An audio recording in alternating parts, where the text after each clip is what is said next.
اعوذ باللہ من الشیطان الرجیم میں اللہ کے پناہ مانگتا ہوں شیطان مردود سے۔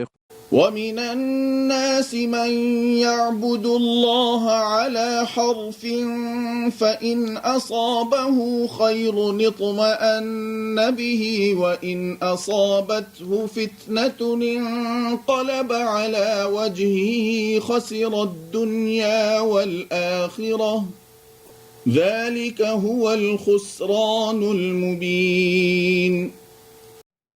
اور لوگوں میں ایسے بھی ہیں جو خدا کی بندگی کنارے پر کھڑے ہوئے کرتے ہیں، پھر اگر ان کو کوئی فائدہ پہنچا تو خدا پر مطمئن ہو گئے، اور اگر ان کو کوئی آزمائش پیش آ گئی تو اوندھے ہو جاتے ہیں۔ انہوں نے دنیا بھی کھو دی اور آخرت بھی، یہی کھلا ہوا خسارہ ہے۔ يدعو من دون الله ما لا يضره وما لا ينفعه ذلك هو الضلال البعيد۔ یہ خدا کے سوا ان چیزوں کو پکارتے ہیں جو نہ ان کا برا کر سکتی ہیں نہ ان کا بھلا، یہی دور کی گمراہی ہے۔ يدعو لمن ضره أقرب من نفعه لبئس المولى ولبئس العشير۔ یہ ان کو پکارتے ہیں وہی جن کا نقصان ان کے نفع سے قریب تر ہے۔ کیا ہی برے ہیں یہ مولا، اور کیا ہی برے ہیں ان کے یہ ساتھی جو انہیں مولا بنائے ہوئے ہیں۔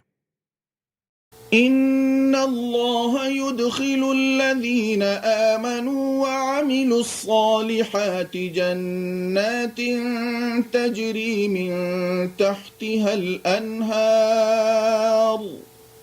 ان اللہ یفعل ما یرید۔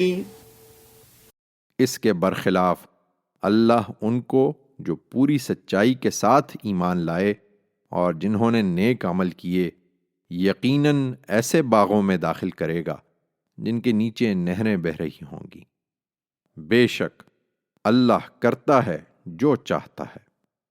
من كان يظن أن لن ينصره الله في الدنيا والآخرة فليمدد بسبب إلى السماء ثم ليقطع فلينظر هل يذهبن كيده ما يغيظ۔ انہیں بتاؤ کہ جو یہ گمان رکھتا ہو کہ اللہ دنیا اور آخرت میں ہرگز اس کی مدد نہ کرے گا، اس کو چاہیے کہ اپنے تصور میں ذرا ایک رسی اوپر چڑھنے کے لیے آسمان کی طرف تانے، پھر جب منزل کو بہت دور دیکھ کر رنجیدہ ہو تو اس کو کاٹ دے، اور دیکھے کہ آیا اس کی یہ تدبیر اس کے رنج کو دور کرنے والی بنتی ہے۔